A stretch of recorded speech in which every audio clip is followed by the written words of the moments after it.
Hello, everyone. Welcome. Thanks for coming today. Very excited. I'm Shana Marshall. I'm the Associate Director here at the Institute for Middle East Studies at the Elliott School. I'm very happy to welcome David Wight. He is a visiting assistant professor of history at the University of North Carolina at Greensboro, and he is the author of Oil Money, Middle East Petrodollars and the Transformation of U.S. Empire, 1967 to 1988, which just came out in 2021 from Cornell University Press. He's also published articles and book chapters on the history of international relations, the United States and the Middle East in Diplomatic History, History and Memory, the Oxford Research Encyclopedia of American History, and the Washington Post, among others. Wight is currently researching the dramatic rise of higher education exchanges between the Arab world and the United States during the Cold War, the United States and the Iran-Iraq War, and the long historical arc of relations between the Middle East and the United States. And today we're going to be talking about his this most recent book, and I'm very excited. It's a wonderful book. I really enjoyed it. I'll jump right in to my questions. I'll go through my questions, and then if folks in the audience or in our online audience have questions, please put them in as early as possible so that we can keep rolling once my questions are finished, or once David decides he doesn't want to answer any more of them. The sort of the big question that sort of hangs over any discussion of oil is usually how it shapes politics, right? How the presence of oil may shape things like regime type or corruption or trajectories of economic development or a state's foreign relations. This question has a very long pedigree in social science, and it's called the study of the rentier state usually. And in more mainstream sort of journalistic accounts, it's often referred to as the resource curse or Dutch disease for economists. A really sort of vulgar and reductivist characterization of your argument, which is of course necessary to open any book talk, would be that it's not really just about the oil or even primarily about the oil, but about what the oil generates. And that is petrodollars, which is very central to your argument.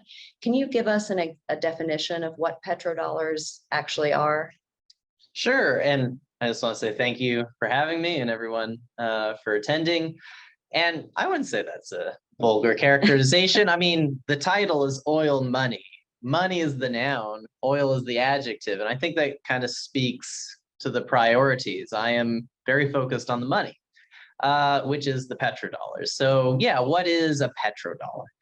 A petrodollar is just the revenue that is earned from the sale of oil that's sold denominated in dollars. And historically, and especially the period that I'm looking at, 70s, 80s, but also even today, the vast majority of oil that is sold from the Middle East is sold in dollars. It doesn't matter what country it's being bought or sold, it's done in dollars. And so that's why you can talk about petrodollars. And in one sense, the currency is not important in that it's wealth and it can be used.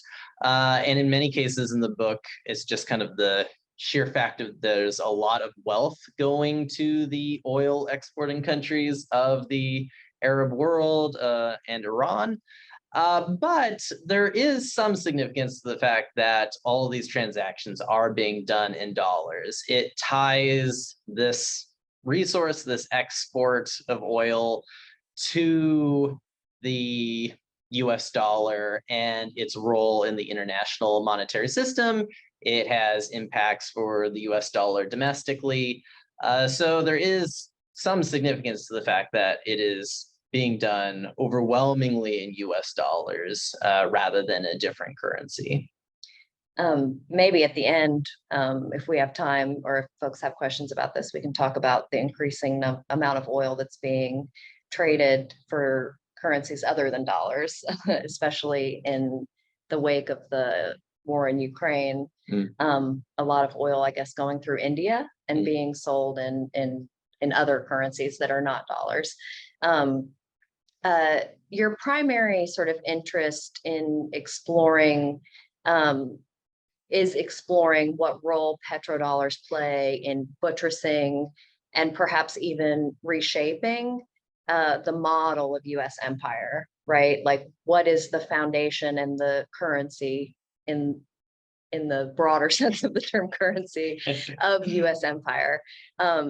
In this respect, the timing of the story is super important, right? The book is 1967 to 1988. So in respect to the timing, can you give us an overview of how the imperial sort of architecture changed from that pre-oil crisis era and then after the oil crisis? Sure. And so I use empire as a framework to kind of think about how US power is projected into the Middle East, not thinking of empire as like direct control, but the many different ways that the US exerts influence in the region. But I also am curious and interested in looking at why elites, governments in the Middle East often decide to buy into this US empire because they benefit from it too. And so I argue that it's a system of cooperative empire, where the United States is clearly the dominant, more powerful partner, but there's buy-in from local regimes as well.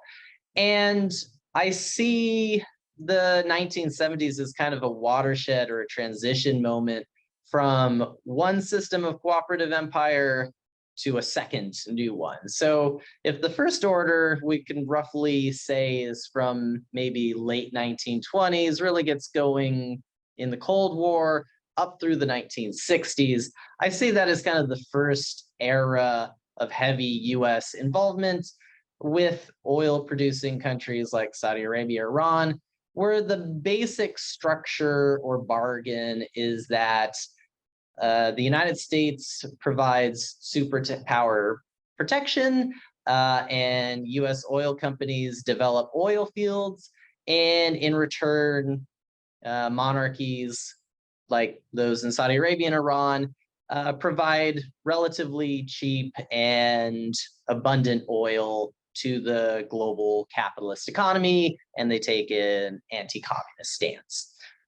And this works relatively well, but there's tensions within it. And one of the key ones is that monarchs like the Shah of Iran, like the House of Saud, they would like to have more revenues.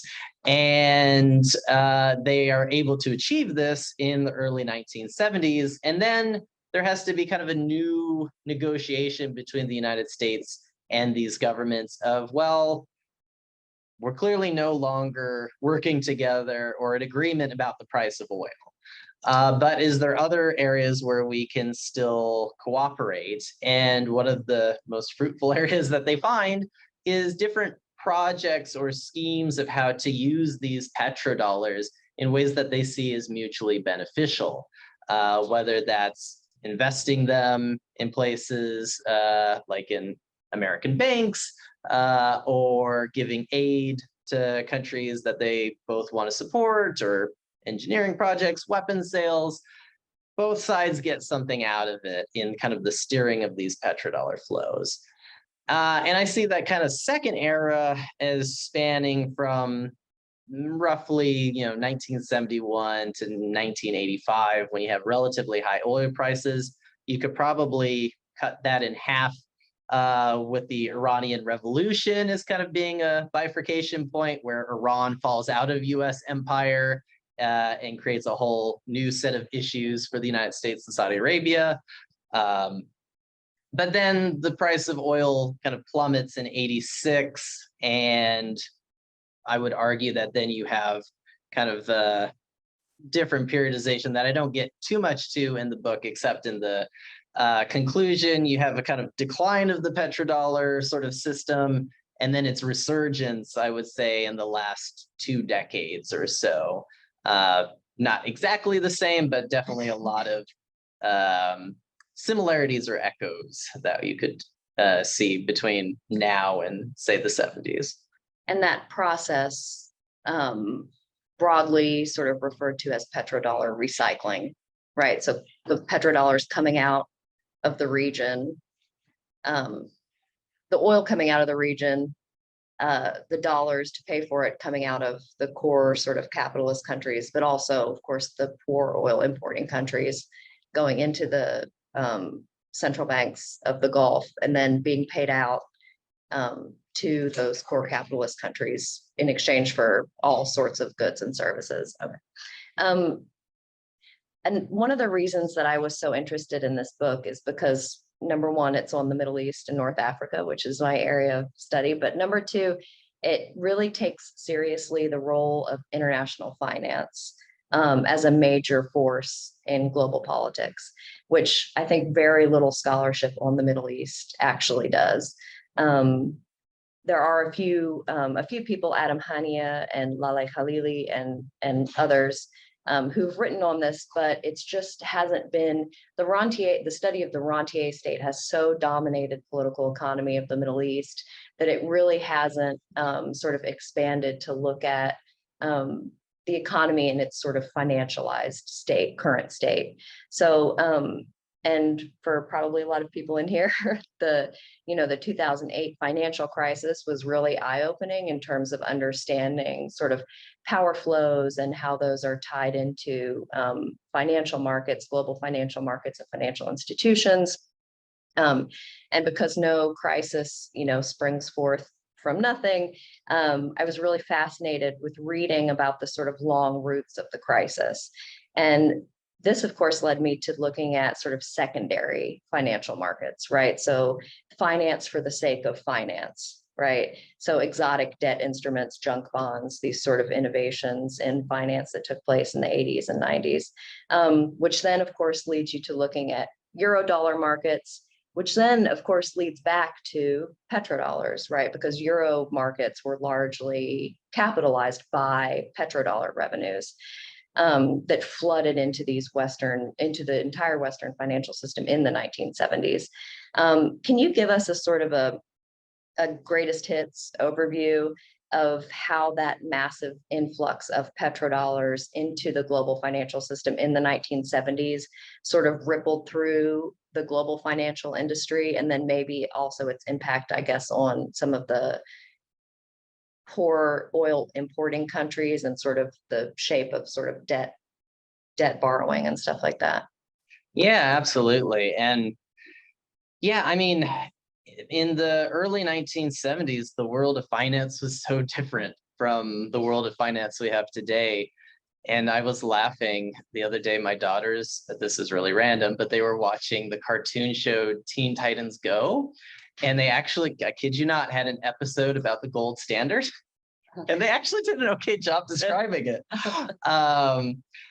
But, at the start of the 1970s, the global capitalist system was predominantly under the gold dollar standard, where you could exchange the dollar for a certain amount of gold, and you had kind of fixed parities of currency exchanged based around that.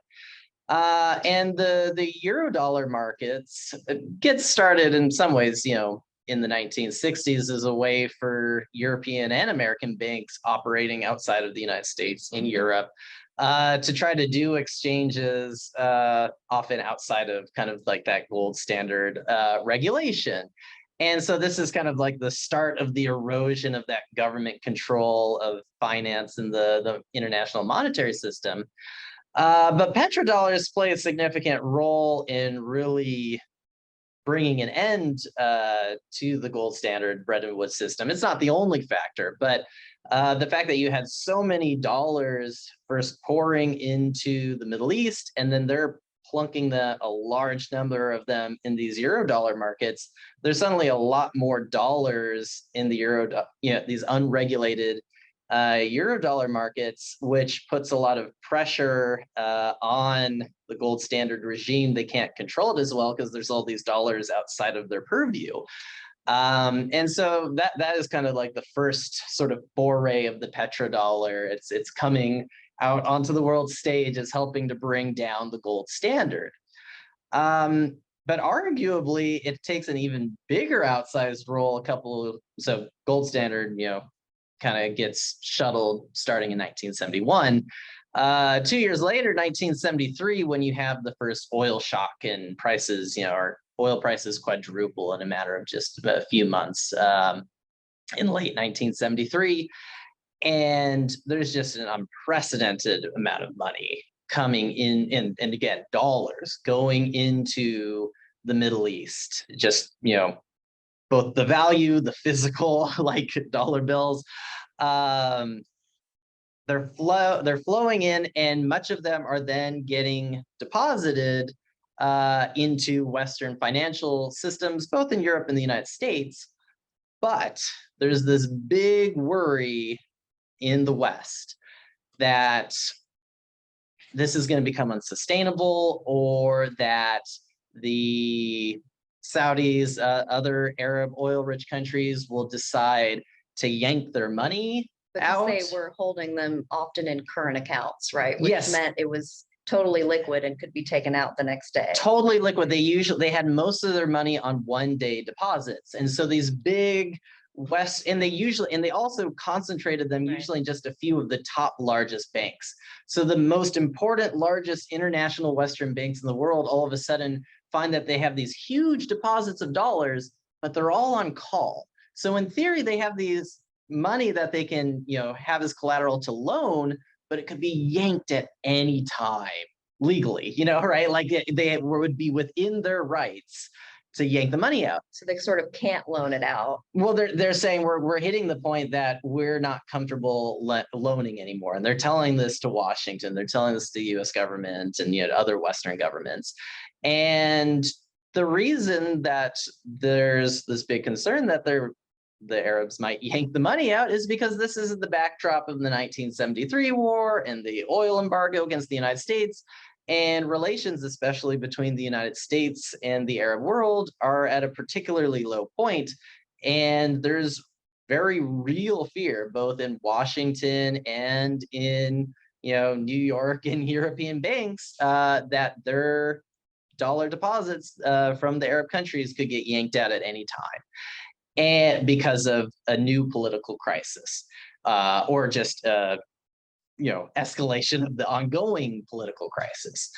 And so one of the key ways that the Nixon and then Ford administrations determine that they're going to both mend relations with the Arab world and also prevent a financial collapse of the international. I mean, they're seriously thinking like this could lead to 1930s Great Depression, complete collapse of the financial system. So to avoid that, political leaders, including, in the State Department, Henry Kissinger, in the Treasury Department, Bill Simon, they make a concerted effort to reassure Saudi Arabia in particular that the United States is going to look after their interests, they're going to work with them, and to prove that, kind of funnily enough, they say, well, how about you buy stuff that you want from us? And this will prove that we are interested in your success. So we were going to sell you, the most top fighter jets you want. We are going to develop your country with the top of the line, everything. And this is another way to get dollars into the United States. There's that obvious advantage.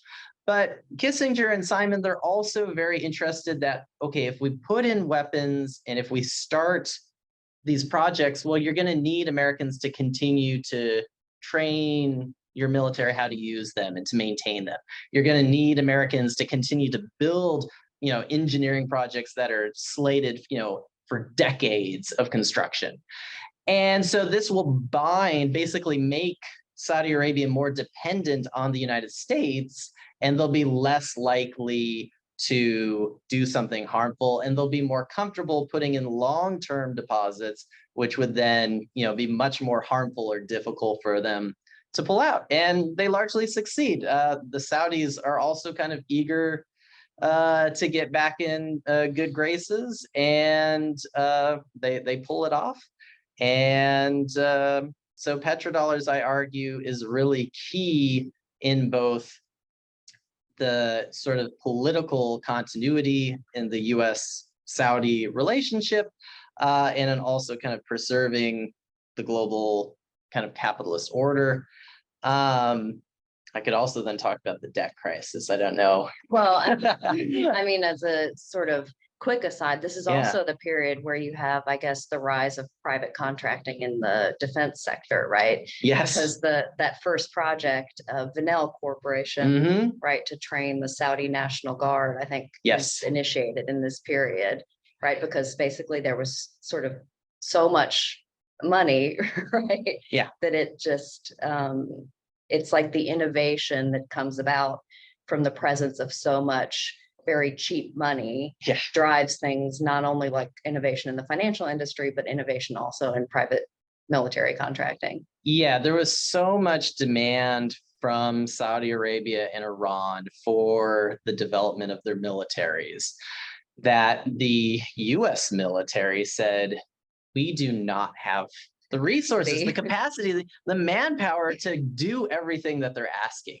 I mean, they're sending in tens of thousands of people to these countries in the mid 70s for these projects. And, that's everything from, training how to operate US helicopters, to the, Corps of Engineers, to make all these, new military bases. I mean, everything. And yeah, the US military does not have enough resources and personnel, so they start outsourcing. Which is hard to imagine. Which is hard to imagine. And again, they're getting paid for their services. It's not like the US government has to fund any of this. This is a revenue source, for the US military, but they're like, well, we can't keep our existing operational mission of defending the United States and also meet all these new projects. And so, yeah, they start to outsource. And this is the first case where you have private contractors, US corporations going in first Saudi Arabia and then quickly on the heels into Iran to do things like military training to start or outsourcing these things. So you can kind of see early precedents, for later outsourcing for things like, the US war in Iraq. In some ways have their antecedents in the 1970s petrodollar recycling. Right. Yes. Yeah, it's so wonderful to look, well, not wonderful, I mean, depressing or tragic, I guess, kind of, but to understand really how far back all of these dynamics actually, can be traced, which as a historian, I'm sure is nothing new to you. They're always fun to find them. Yes, yeah, exactly. It's wonderful to be able to sort of understand what the dynamics are and where they come from. You did mention, as I asked about before, I guess the contribution of petrodollars to growing sort of third world debt, or the contribution of high oil prices, of course, to growing third world debt, and how petrodollars sort of stepped in, to fund some of those oil imports, and then, of course, built into this sort of cascading debt crisis. But do you want to comment on that? Yeah, I was going to say kind of the third, I think, major kind of hallmark of petrodollars in the financial system in the 70s and early 80s is, well, as you know, there's kind of two sides of it. One is that for the global South, like the rest of the world, if you're not an oil exporter, you're all of a sudden paying a lot more money to import and consume oil. And for the global North, they have a bit more resources and they often have shiny things like fighter jets that they can sell in exchange. But for many of the countries in the global South, they do not. And there was even bartering. There's even bartering, oil for arms, directly, right? Directly. Not even using dollars as an intermediary. That's right. But yeah, so many countries in the global South, the only way that they could maintain their oil consumption was by borrowing. And there had been some increase of borrowing in the global South from Western finance, private institutions. Western private institutions had largely steered clear of the global South after the Great Depression of the 1930s. They basically ended all of that because everyone bankrupt. Well, they didn't pay back their debts. They defaulted, and so the Western financial banks felt kind of burned, and so they didn't want to go back into that for decades. But eventually, you have a new generation of bankers, and starting in especially like the 60s, you get a slow start of lending to countries like Brazil. But then in the 1970s, it really takes off because there's both the problem of these countries all of a sudden need a lot more money to kind of maintain oil consumption. And now these Western private banks have petrodollars that they need to loan to make interest, to make a profit off of. So many argue this was kind of like a virtuous cycle, at least for, not every country of the global South was able to secure these loans. It was usually some, key ones like Brazil, Argentina. Also some in the second world. You have lending to some of the Warsaw Pact countries too. But eventually, by the early 80s, it hits a point where these borrowing countries have taken on too much debt. They can't manage it anymore. And the Western private banks realize that too. And you have what's often referred to as like the Latin American or third world debt crisis. You have debt crises in the Warsaw Pact countries.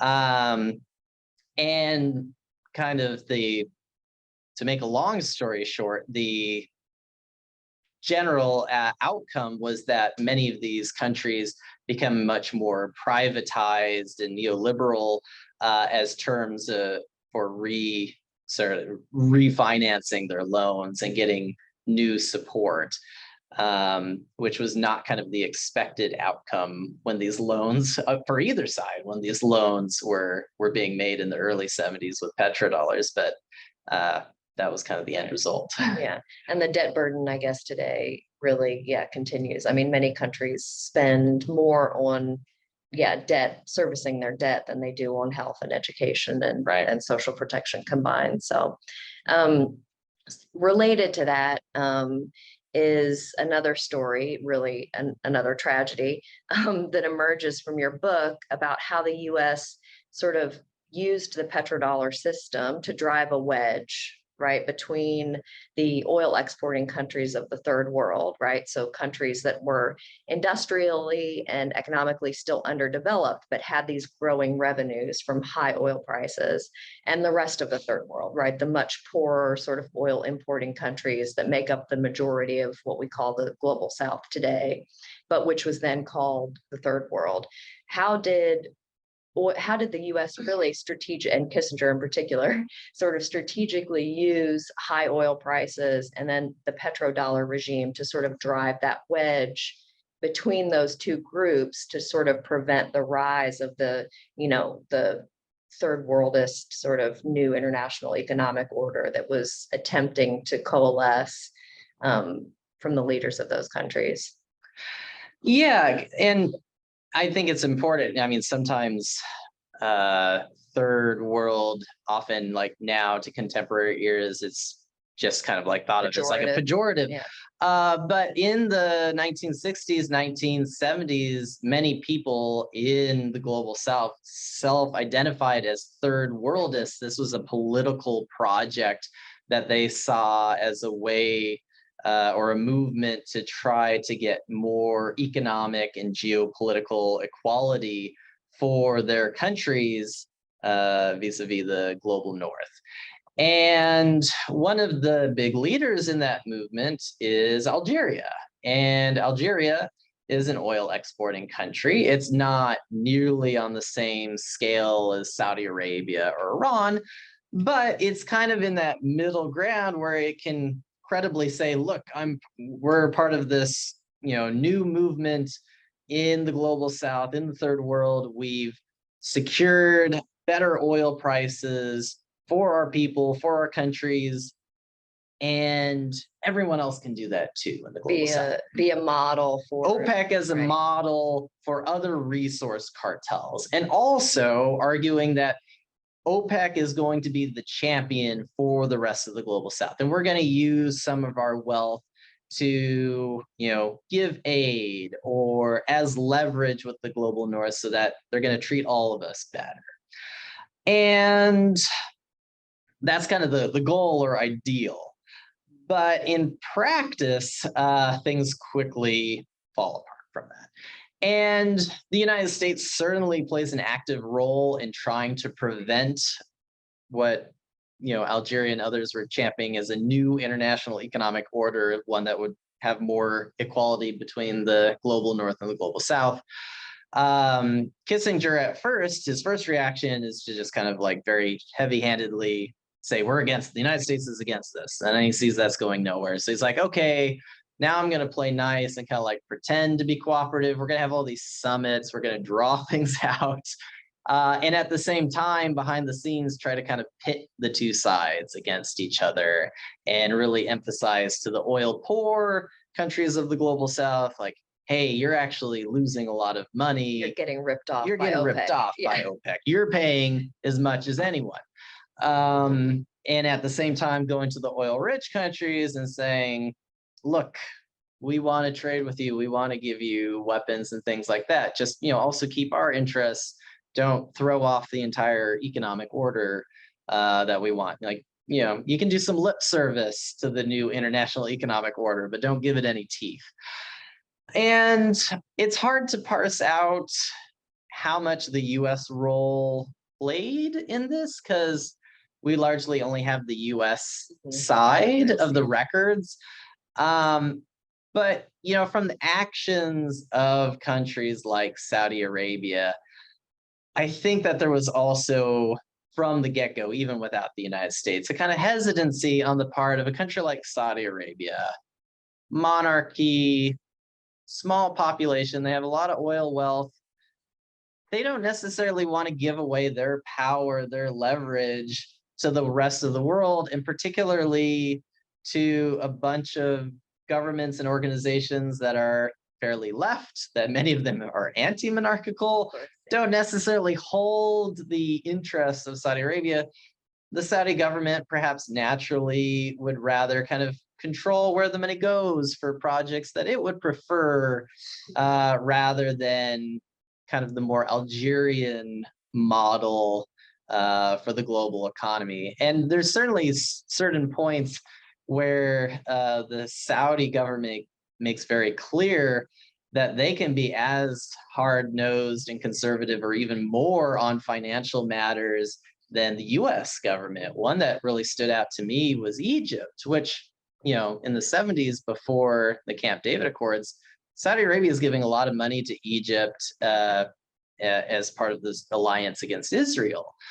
But Egypt keeps asking for more and more money, and Saudi Arabia is far quicker to reach the conclusion that Egypt is taking on too much aid and loans from Saudi Arabia than the United States or even the IMF or the World Bank.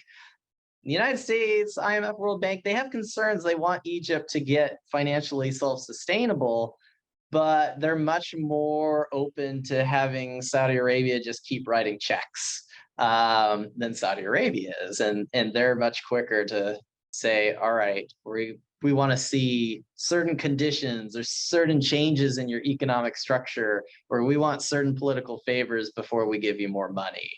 And so that was kind of interesting to me that the Saudis could kind of be more economically conservative than like the Nixon or the Ford administration, fairly conservative US administrations, or organizations like the IMF. Speaking of Saudi conservatism, the recent, there's been a couple things recently, the Saudi central bank offloading a bunch of US treasuries, which was very, I guess, sort of unprecedented. I think in 2021 or maybe early 2022. And then very recently, the collapse of Credit Suisse, in which the Saudi National Bank is the largest shareholder, left over from when it bailed out Credit Suisse after the 2008 financial crisis. And of course, Credit Suisse went back to them. and said, how about another infusion of capital? And they said no, right? And then the bank collapsed and has now been taken over by UBS, right? One of the oldest banks, like 200 years old or something, and now it's gone. So I'm wondering what you think. The petrodollars are obvious. The revenues are still coming in. The petrodollars are still flowing. But after that 2008 crisis, when Gulf money did step in and stabilize a huge number of international financial institutions, and also really flowed into places like Silicon Valley and other places. If you see, especially because in the Gulf, they have their own investment banks now, they have their own private equity, they have their own venture capital markets, they have their own investment areas for large investment. They have their own indigenous defense industries, right? Which are, of course, they're pumping a lot of money into. Do you see that as, shifting the landscape of where Saudi, not just Saudi, but also Emirati, Kuwaiti, Qatari petrodollars are going to go in the future? Yeah, and I always say I'm a historian, so I'm better at predicting the past than the future. But no, it's a very good question, and it's a very reasonable thing to be contemplating. I think especially because in the last couple of years, I would argue US-Saudi relations are at a low point comparable to what they were in 73, 74, at the time of the 73 Arab-Israeli war and Arab oil embargo. That there's a real sort of political strain. And as I show in my books, the financial flows are often conditional on the political relationships. And so I think there's a real question, especially for the Saudis, how much do we want to be in US treasuries? They understand that is something that gives the US government leverage over them. And conversely, if they're taking money out of US treasuries, that's a way for them to send a signal to the US government. All right, if you keep doing things that we don't like, we can do more of this sort of thing. And we have options.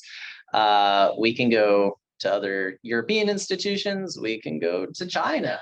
As you say, we are increasingly have our own sophisticated financial systems that we did not have in the 1970s. So yeah, I'd say Saudi Arabia has a lot more room to maneuver in a lot of ways. They don't have to worry about a sort of Cold War dynamic. They have a much more multipolar world where there's no clear ideological great power threat in the way that like the Soviet Union and its atheistic communism.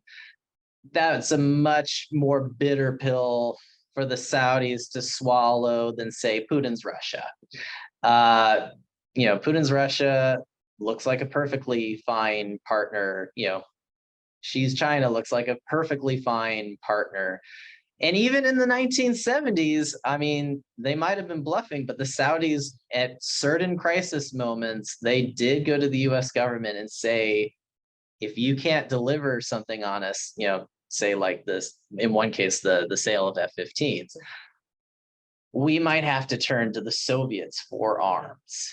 And that, is kind of striking to me, like that they didn't even have diplomatic relations with Moscow. And they're saying that they might have to turn to the Soviets if the United States can't deliver. So if they were able to kind of muster that in the 70s, it's much more easier for them to do that now, and in terms of both finance and weapons deals, exports, you name it. And the global balance of power. Yeah. Wonderful. I think we'll start taking some audience questions. No questions. Do we have questions from you folks? Questions. So there's been a lot written about Saudi Arabia. There's been a lot written about the oil shocks. Can you sort of concisely indicate where your study adds to the stuff that's out there? And also, as part of it, can you talk about whether you use different kinds of documents or different kinds of sources? There's so many books written about this, and so what is it that you focus on that wasn't there? Excellent question. And so I'd say the overarching interpretation that I'm bringing is the argument that petrodollar interdependence, using petrodollars as a way to bind the United States and Saudi Arabia, Iran together in the wake of the oil shock, that this is the way that they overcome that division. That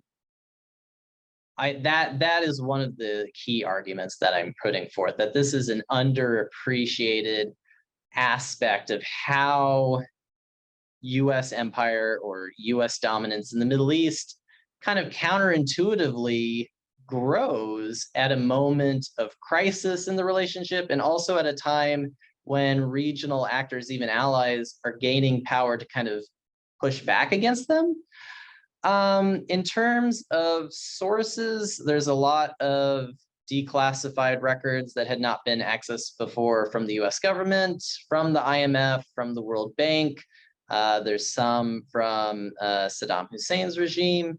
And I also spend a decent amount of time also looking at cultural sources, both in the United States and also in the Arab world in Iran.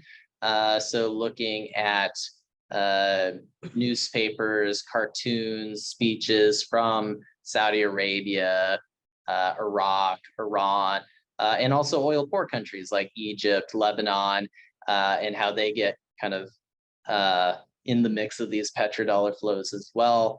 And really taking seriously how cultural interpretations of petrodollar flows and what we would now think of as globalization both shaped their early understandings of a new globalized economy where their countries were much more economically interdependent, and also how that plays a role in a lot of the backlashes against this petrodollar interdependence, both in the Middle East and in the United States, why many people did not like what their governments were doing. And I argue that this is a key component of the Iranian Revolution, and particularly Khomeini's rhetoric. It was very striking to me over and over again in his public addresses throughout the 1970s. He hammers this theme that the United States is stealing Iranians' money. They're stealing our oil, and then they steal our money too by selling us arms that we can't use without them, or giving us these useless projects. So the Shah is just selling out our country. And this theme of, they're stealing our money really stood out to me as one of the kind of core ways that he mobilized his supporters. And in some cases, literally stole, right? Because they paid for a bunch of weapons that they never got, and then we just kept the money for 30 years. Yep. Do you guys have questions? Student question? To what degree has the American shale last decade to couple this petrodollar? That's an excellent question. And Can you yeah. repeat the question? Oh, so the question, paraphrasing it, is how, with the rise of US oil industry and greater US oil domestic output, how is that decoupled or impact the petrodollar relationship in the last decade between the United States and Saudi Arabia, the Middle East? And I think that is a key difference, that when you're talking about the 1970s, the United States was not getting an enormous amount of oil from the Middle East, but it was a net importer, and some of those imports were coming from the Middle East. But more importantly, those imports were really expensive from wherever they were coming. And so the United States, another thing that the US government hoped petrodollar interdependence would do would persuade countries like Saudi Arabia to keep prices from going even higher. And the basic logic of that was, again, if they're invested in the US economy and the US economy goes south because oil prices keep going up, then the Saudis are going to be, or the Iranians or whoever, are going to be hurting their own portfolio, right? They're going to be losing money at a certain point by raising oil prices. So that was another sort of aspect of the logic of interdependence and why, the United States would want that. The United States doesn't have to worry about that so much today, right? At least in the regard of having to import from other countries. Now, US oil prices are still linked to global international, markets. And so there is still a concern on the part for the US that they don't want oil prices going too high. But that does give the United States a bit more independence or leverage against the, say Saudi Arabia in these sort of disputes. And I think it also kind of sharpens the issue for Saudi Arabia, that Saudi Arabia now has to worry about what American oil producers are doing domestically in a way that they didn't have to worry about in the 1970s. So I think it's been a point of friction in many ways, as well as a decoupling. Other questions? No online questions? What is the most sort of surprising place where you found petrodollars? I mean, a lot of it, of course, is private equity. So you don't even know where it's coming from. So you can't tell that it's somewhere if it's, it's completely opaque. But in your sort of studies, what was the sort of the most surprising place? I think I could answer that in two different ways. One is kind of in the cultural realm. It kind of surprised me how much petrodollars was talked about in public discourse and public media, that this was not confined to like financial newspapers or magazines. This was not niche. This is something that very broadly people in the United States and the Middle East were talking about and concerned about, and everyone had an opinion. So like, to give two different cartoon examples, one from the US, one from Iraq. In the United States, there was a popular strip called Tank McNamara. It's like a sports comedy strip. So it's kind of like the last place I would have expected to see petrodollars pop up. But he devotes a whole week strip in the 1974 about the Boston hockey team getting purchased from out of Boston. They're purchased by the Arabs, and they bring them over to Beirut, and they rename them the petrodollar penguins. And so this sort of fear that like Arab wealth, Arab petrodollars could buy out anything in the United States and could like take, any cherished national thing, even a sports Boston team. hockey being a very cherished national. Yeah, I'm team, sure. apparently. I mean, for Bostonians, I guess so. yeah. So that would be one side example on the American side.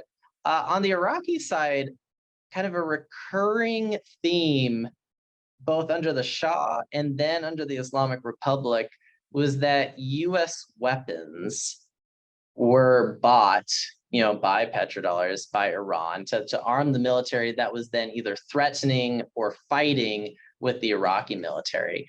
And so to constantly remind the Iraqi people that these weapons in Iran were being sold by the United States, they always, in their cartoons, they would show Iranian soldiers, they were always running in terror from the Iraqi army or Iraqi unity. And they were always dropping their guns as they fled. And their guns were always labeled USA, to always drive home the point that the weapons that are targeting Iraq in the 1970s, before the Iran-Iraq War, that these were American weapons. They were bought from America. And so that sort of fear of those petrodollar purchases, of those arms, that was in one way the Iraqi understanding of this new wave of globalization in financial and trade flows. In terms of like surprise of where like actual petrodollars popped up in like actual real world, not in media.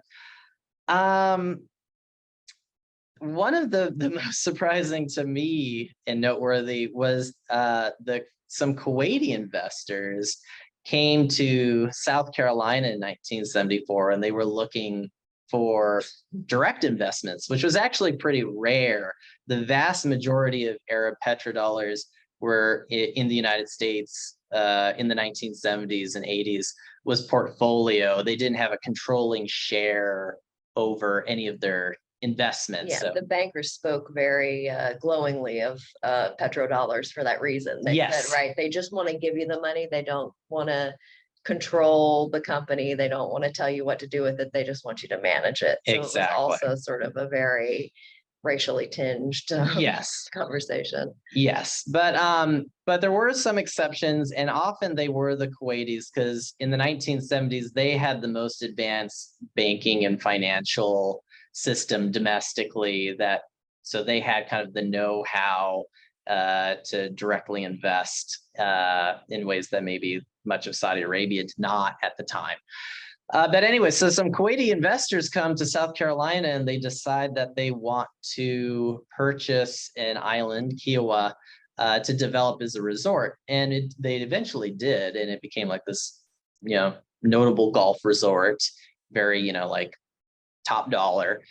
And when this kind of leaked in the media, one, I just thought it was kind of random, like of all places, like they ended up in South Carolina. Like they have the whole world and they picked this one forest island in South Carolina. Like how did that catch their eye? And they're like, this is the investment. We could invest in anything in the world. We want to develop this wooded island in South Carolina. And many Americans freaked out, and they wrote letters to the governor of South Carolina. They're like, they're gonna use it to stockpile weapons, to attack Americans, and just all these sort of nefarious plots. But this investment deal actually really inspired the governor of South Carolina, John C. West. He hadn't really had any interactions with the Arab world before, but he really wanted investment in his state. He had searched for foreign investment in like Europe, Japan, but now it clicked in his head, oh, I can get this from the Arab world. And he became a major advocate for investments and trade, not just for South Carolina, but the entire US South. And he got all these good relationships with the Arab countries. And then he used that to springboard to become the US ambassador to Saudi Arabia under Jimmy Carter, a neighboring, fellow Southern governor. So this kind of like completely changed the trajectory of his life, was these Kuwaiti investors coming to his state. Yeah. Totally changed his life path. Yeah, very interesting. You do also, I didn't really ask questions about it, but you do have a cultural component in the book, as you mentioned, with the cartoons. And you were thinking about sort of making that into your next project, maybe. What were some of the other sort of cultural ephemera that you found while you were doing the research that was most sort of memorable? Oh man. There's just all sorts of like crazy Stereotypes. And, I mean, the stereotypes, but then also just like, like these moments in the culture that just, were just so bizarre to me. So one is just this recurring theme in movies of like the crazed oil sheik. And now he, there kind of long been the sort of stereotypes of the sheik, but now he was petrodollar rich. There like was a new backstory. So it wasn't just that they were sort of backward right nomad people, right? They're backward nomadic with a ton of money. A lot of money. Yeah. Right? So they're nouveau riche. Right.